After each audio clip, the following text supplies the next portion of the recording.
That's alright, lads. So, I reckon in the future, they'll probably shut down the river. Like they done it in Ennis. Ennis was a good salmon river. They shut it down. I don't even know if you can fish there anymore. They shut it down years ago. And they shut down parts of the Mull Cair as well, as I remember back a few years ago, and Shannon. So, what I reckon in the future what they'll do if they can is they'll privatise the rivers. The Mull Cair is 36 miles long. It's a fantastic fishery if they look after it. But they don't want you lighting fires by the river, making tea. They don't want you cooking any bit of a fry up. Like, that's where we've done it for years. You still bring a flask, like when you want a fast cup of tea. But it's nice to light a fire when you're cold and make a bit of warm grub. But I find tell now, oh, you can't be breaking sticks up. You can't be lighting fires and any trees hanging over the river that the fishermen used to maintain. Well, you don't do that anymore, we do that. We see you doing that, we revoke your licence. This is what they say, right? It's what they do. Eventually, the real fishermen get fed up with their life and they just stop fishing. Or else a lot of them grow old and they pack it in. They're hoping like that most of the fishermen, they'll grow old and die off, and the younger ones won't be interested because there's so much red tape. You can't light a fire, you have to do it this way, you can't do that. I mean, the same people who tell you all that, you hardly ever see them. Fishermen for years maintain the river. They know what way the best way for the river to be. The knowledge is passed on from fisherman to fisherman to fisherman to son to fisherman and so on and so forth, like it was to me. So fishermen have a good idea of the river and what way the river should be working. To protect the fishery, protect the fish. Not someone who comes out of an office and turns up once in the blue and says, you can't do this, you can't do that, you can't do this, you can't do that. A couple of cameras around him, then gone, never to be seen again. Send on some other cronies and tell him, you push out these rules for me. And it pushes the good fishermen off the river. It wouldn't push me off, like, because they wouldn't stop me. Like, I know loads of farmers. I go onto their land fishing, I bring a flask, but I mean, if I wanted to light a fire and make a cup of tea, farmers tell me, walk away. You want to make a cup of tea, light a fire, walk away there. They know I've been doing it all my life. My father's been doing it all his life. My father knows them since they were only young fellas. They all know one another. My father knew their fathers and their grandfathers. So, but to the people who don't know many farmers, my advice to you is if you go fishing onto farmer's land, try and get in touch with the farmer. Introduce yourself to him. Leave him know that you're not a threat to the land, you're not a threat to the animals or his property. And if you see a fence knocked, you most likely try and fix it. If you see an injured cow, bull, sheep, bullock, that you let the farmer know. Or if there's fencing down that you can't fix, you can let the farmer know, look, there's a lot of fencing down there. And every cow's knocked it. Sometimes cows get washed into rivers. The floods come, the break things. So look, if you have a good relationship with the farmer, life's a lot easier for you and the farmer. He knows who's on his land. And they're sound. As I said, I know a lot of farmers. Been out their house, that brings my children as well.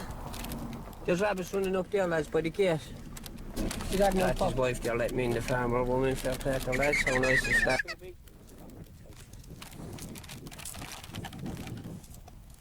What was up on the worms?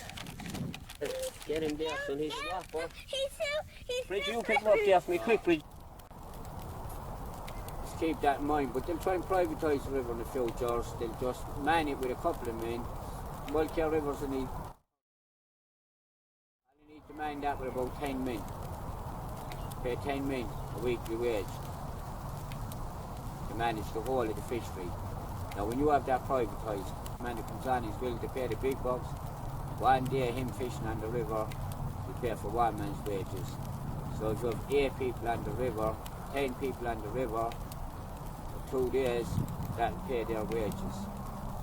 So that gives you another 5 days to make money for whoever's controlling the river. And you can put a lot more than 8 fishermen, 10 fishermen on the Mull Cair River. You just do the numbers, right? Crunch numbers and you'd see how fast and how much money they can make off of this if they privatise it, take it away from the fishermen of Ireland, the Irish fishermen.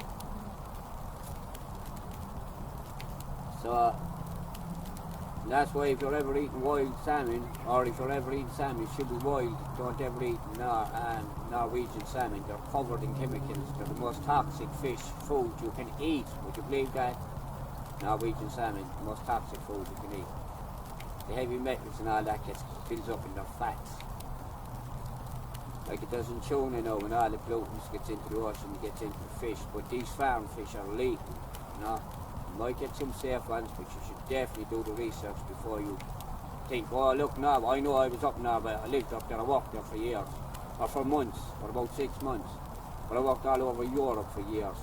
France, Germany, Norway, Sweden, Denmark, Austria, Czech Republic, Czechoslovakia, Poland, Holland, Scotland, Wales and England obviously, all over the place out there. In a lot of countries, a lot of walking, a lot of fishing, and seeing a lot of things. Most of it in Norway is a beautiful country. I was salmon fishing up there. The sun didn't set when I was up there. It was sunny day and night. We were fishing away about 3 o'clock in the morning, and the sun was about 3/4 above the horizon, and that's the way it stayed in the night time. Never went down. So you would know where you are like with the times. But I kind of go through salmon up there, man. Some beautiful rivers up there and the big fjords. They're by the glacier back in the day. They're far down, you look down, whoa, they're high. And I was up there, the fellas base jumping off them and everything. Back in the 90s, the late 90s. No, but that wasn't, then everywhere else was still going on down through the years. 2005. I went away in 96, to begin 96, came back in 2005. So I was in a lot of countries, doing a lot of stuff. You know, I was trucking all over the place, doing all kinds of work, and I'm building sites, you name it, I was doing it. I still do. So they will try and privatise the rivers, and only people with the big bucks then will be allowed to fish. That'll happen in the future, because you know the children in the future, they're only interested in looking into their phones. How good do I look today? How many filters? How much makeup? What do I need to do to keep up with the Joneses? Any likes did I get? How good does that make me feel? I didn't get enough likes. I don't feel good. I better do more. I better put on more makeup. I better trash myself out more to get these likes. So, and there's a lot of videos of fellas doing it as well. So I like, you gotta think of it, like another 10, 20 years down the line, we'll be so far away from where we are now. So far, man will be so much displaced from his natural dwellings, which is the earth and nature and life. So far in the concrete jungle and inside in their phones, their alter egos going with them and their fake profiles. So yeah. So boom, so anyway lads, with that said, I'm going to head on down for a little walk. So sub up to my channel, hit the bell for notifications and give her a thumbs up if you like what you hear. So with that said, pow! Boom! Oh God, oh God.